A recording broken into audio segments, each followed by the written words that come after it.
বাংলাদেশে অস্থির সময় চলছে। প্রতিদিন খবরের কাগজে নানা অপরাধের ঘটনা। একদিন টেলিভিশনের এক লাইভ টক শোতে দেশের এক হেভিওয়েট মন্ত্রী ঘোষণা দিলেন, এই দেশে আমি মিসাইল নিয়েও ঘুরি, তাও মনে হয় কেউ গুলি করে বসবে। নিরাপত্তার কোনো গ্যারান্টি নাই। এই কথাটা শুনে চায়ের দোকানে বসে থাকা মনুর মাথা ঘুরে গেল।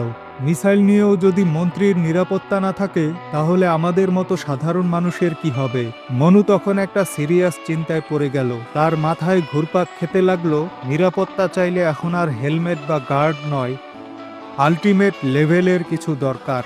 পরের দিন থেকেই মনু রাস্তায় বের হতে লাগলো হাতে একটা মিসাইল নিয়ে। পুলিশ তার দিকে তাকিয়ে ভয়ে চোখ ফিরিয়ে নেয়। রিকশাওয়ালার বুক কাঁপে। চায়ের দোকানদার চা বানিয়ে হাতে দিয়ে বলে, ফেরিতে চা খান মনুবাই, তবু বিস্ফোরণ করেন না।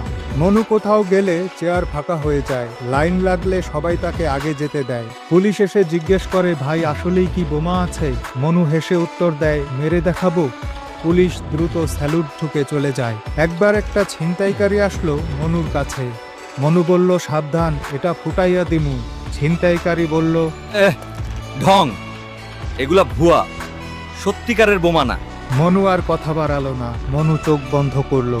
তারপর ধীরে ধীরে হাত তুলে বোমাটা ছুড়ে দিল সামনে। এরপর মহাবিস্ফোরণ।